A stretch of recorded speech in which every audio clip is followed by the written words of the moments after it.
For many people, the name Quincy Jones is synonymous with music hard hitters. He was a legend in the industry, but if people knew the wild details of his rise to fame, they might not look at him the same. In his final interview, Quincy Jones said a lot of controversial things about a lot of beloved celebrities, but it was his jaw-dropping revelation about Marlon Brando that left everyone furious. Born on the south side of Chicago in the early 1930s, Quincy Jones didn't have the easiest childhood. In his youth, he witnessed his mom suffer from schizophrenia and end up in a psychiatric institution. His father remarried, and the family moved to Washington State. It gave him a fresh start, but still didn't protect him from a harrowing tragedy. While headed to a rodeo with several of his friends at 14 years old, Jones experienced a tragic accident that changed him forever. A bus collided with a vehicle, and he emerged as the only survivor. He never really got over it, and ultimately never could bring himself to learn to drive. Luckily for him, an artistic outlet soon gave him a fresh way forward. Jones really started developing his music skills in high school. He played the trumpet and started building up his knowledge of musical arrangement.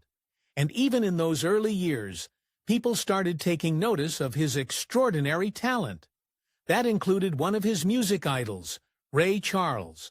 Though meeting him didn't quite go like Jones thought it might. Although Ray Charles boasted critical acclaim for his musical prowess at the time, he also struggled with a serious substance addiction. When he met Jones, who was only 15 years old at the time, Charles offered him some of his stash. Jones tried it out and kept trying it out. Thankfully, he ditched it after a few months, just in time for a life-changing meet-cute. While attending Garfield High School in the late 1940s, Jones got the eye of one of his classmates, Jerry Caldwell. According to her, she basically fell in love at first sight. She pursued him, and the two began a romantic relationship.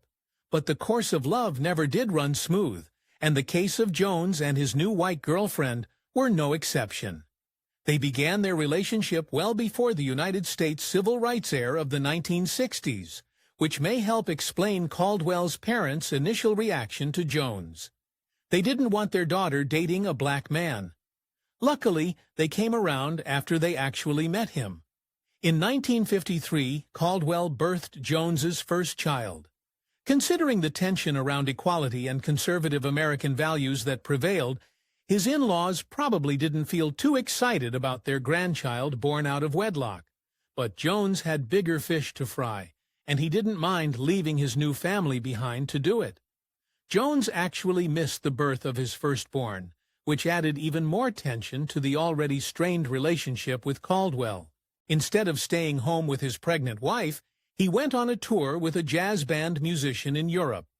And though he didn't earn any brownie points at home, it turned out to be just the right move for his career. The mid to late 1950s saw Jones's status as the musicians slowly start to rise. He continued to play trumpet, but began to get more recognition as a music director. He even found work with big names like Elvis Presley and Dizzy Gillespie. Interestingly enough, it seems like the boost in his career inspired him to make progress back at home, too. In 1957, Jones and Caldwell married, but that didn't necessarily improve things. By his own admission, he fancied himself a bit of a ladies' man, and didn't remain faithful to Caldwell before or after their marriage. And unfortunately, for him, married life didn't prove to be the only thing he failed at. With his newfound recognition, Jones attempted to get his own jazz band together, dubbing them the Jones Boys. He took the band on tour at home and in Europe. Audiences loved them, and critics gave great reviews, but they failed to recoup their money and soon disbanded. Luckily, an even better opportunity soon snuck right up on him. As the 1950s came to a close, Jones crossed paths with superstar crooner Frank Sinatra. Though it took a few years for them to actually work together, Jones' work on Sinatra's second album put him into an entirely new realm of success, though Sinatra did something for him that no one else would. The civil rights movement picked up steam in the 1960s, but even with the race relations starting to prove change in the U.S., the music business proved a difficult space to break through as a black musician. By Jones's own account, Sinatra made the difference for him, getting him into all the right rooms, and once he got in, he became unstoppable. In 1961, Jones became the very first black American president of Mercury Records. With the backing of celebrities like Sinatra and years of experience and acclaim under his belt, he wielded the opportunity into a life-changing era, and even more star-studded opportunities soon came knocking. Jones first worked as a film composer on the 1964 film The Palm Broker. After that, though he became seemingly unstoppable in the role, going on to compose music for successful films, including In Cold Blood and In the Heat of the Night. By all accounts, he'd solidified his position as a music great, but back at home, things looked a lot more bleak. In 1963, Jones welcomed his second baby girl, but not with his actual wife, instead with a dancer named Carol Reynolds. Because of all this, Caldwell and Jones finally divorced in 1966, after almost a decade of marriage. Many years later, Jones acknowledged how great a woman she'd been to him, even while he never truly remained faithful to her. In that very same year, Jones had a baby with the sweetest model, Ulla Anderson. Jones met Anderson in early 1966, and once the court finalized his divorce, he married her the very next year. Even with the drama of his romantic life, his existence seemed somehow charmed. In 1969, Jones narrowly missed losing his life in one of the most horrific crimes in U.S. history. According to him, he basically forgot to attend the party at Sharon Tate's home, on the night Charles Manson's cult ended the lives of everyone there.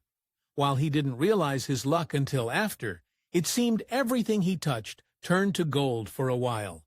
For exclusive perks like early access to new videos, priority replies to your comments, and to have your say on future content, consider becoming a Factor8 member. On top of that, your support helps keep the channel going. Click the link in the description for more details. Jones first worked with pop icon Michael Jackson in the 1970s while composing for The Wiz. Impressed with Jones's music production, the pop star asked him to recommend someone to work on his next album. Jones started off recommending other producers, but ultimately landed on himself. The album Off the Wall emerged as the fruit of Jackson and Jones' collaboration. It became a huge music success, with about 20 million records sold. Though already very successful, that album and their follow-up Thriller made Jones himself an icon in the music industry. And with that, it seems he decided he could get away with anything. In the same interview where Jones admitted to being unfaithful to his first wife, he claimed he never stepped out on a second wife, Anderson.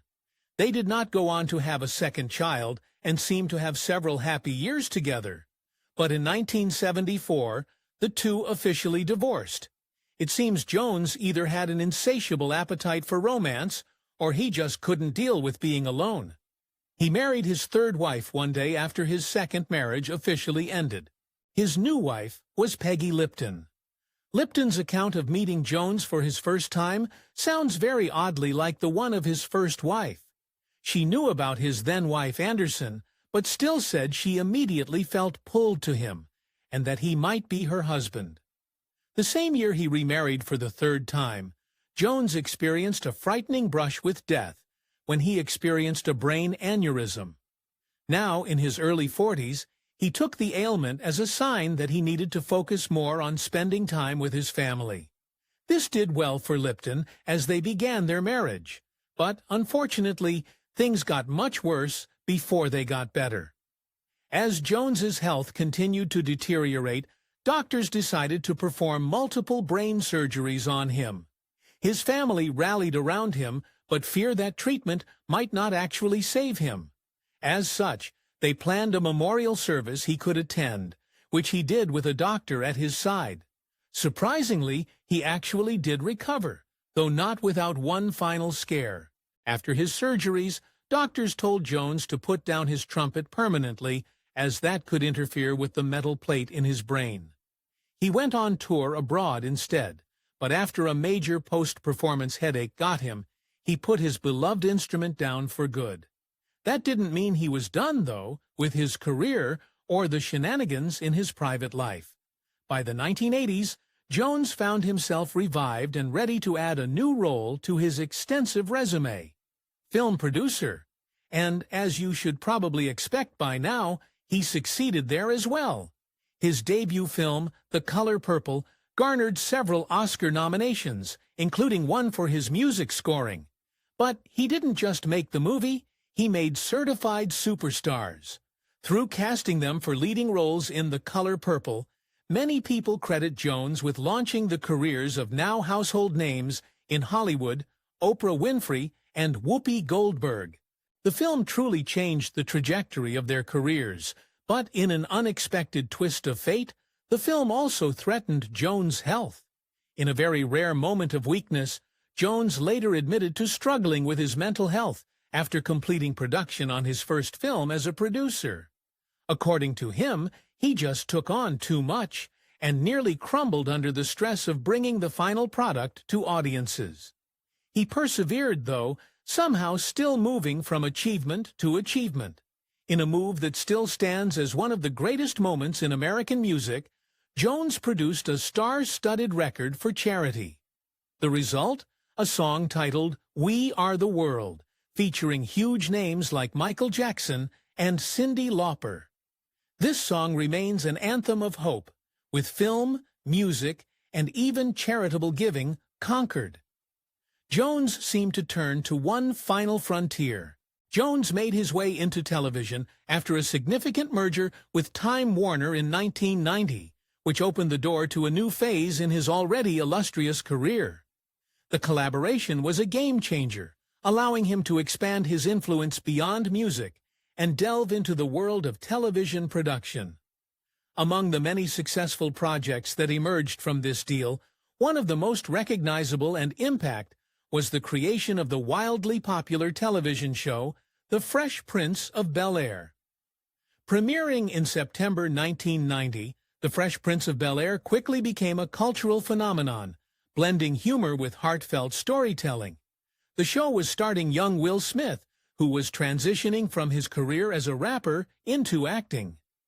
Smith played a fictionalized version of himself, a street-smart teenager from West Philadelphia sent to live with his wealthy relatives in an affluent neighborhood of Bel-Air. Jones served as an executive producer on the show, and his vision was instrumental in its success. Recognizing Smith's charisma and potential, Jones took a chance on casting the relatively inexperienced performer in the lead role. It was a gamble that paid off tremendously, not only launching Smith into superstardom, but also cementing the show as a beloved classic. The Fresh Prince of Bel-Air ran for 6 seasons and became a defining piece of 90s pop culture. Remembered for its witty dialogue, iconic theme song, and unforgettable moments that range from laugh-out-loud comedy to deeply emotional scenes. After over a decade of marriage and 2 children together, Jones and his third wife divorced in 1989. The details surrounding his divorce are few, and he claimed he didn't cheat on her either. Jones went on to have a very active love life, including relationships with his publicist, a former Playboy bunny, and a certain Trump daughter.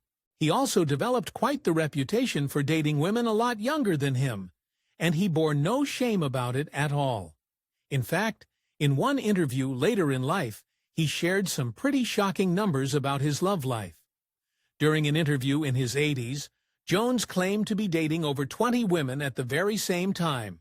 Even more, he claimed his girlfriends lived all over the world. One notable rapper did have very strong opinions that seemed to dictate a pretty questionable preference. In 1993, Quincy Jones faced public criticism from rapper Tupac Shakur, who called out the predominantly white ethnicity of Jones's romantic partners. Tupac's remarks sparked controversy, touching an issue of race, identity, and relationships within the black community. Both Jones and his daughter Rashida Jones responded with anger. Rashida, who is biracial, even wrote Tupac a pointed letter, defending her father and challenging his views. Surprisingly, the tension between Tupac and Jones didn't last.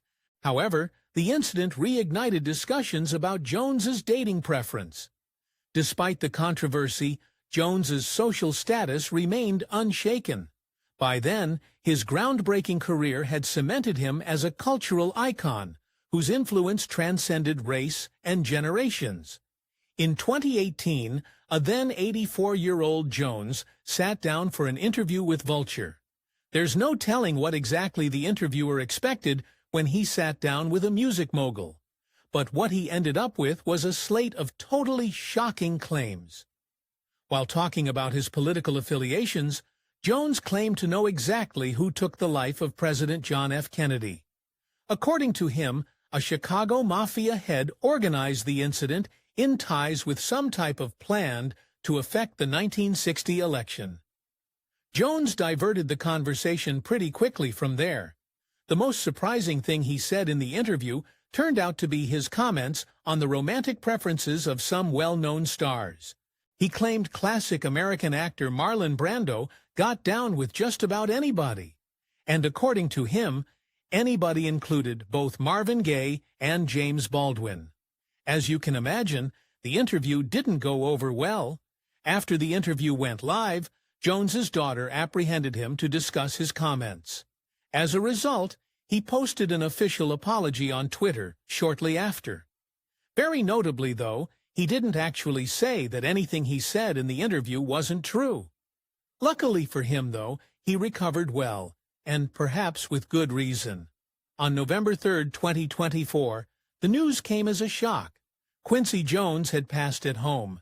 Even though he was in his early 90s, it seemed his fans still didn't see it coming, with many taking to social media to celebrate his life and mourn the loss. After Quincy Jones' passing, tributes poured in from celebrities and industry professionals, honoring his profound impact on their lives and the entertainment world. Across social media, musicians, actors, and fans shared stories of Jones's generosity, wisdom, and unparalleled ability to inspire greatness. While Jones may be gone, his spirit and legacy will continue to shape the world of entertainment for generations to come. If you enjoyed this fact in a video, give it a thumbs up and subscribe for more incredible stories. Want to see who we cover next? Join our membership program through the link in the description for exclusive perks. Your support means everything to us. Thanks for watching, and we'll see you in the next one.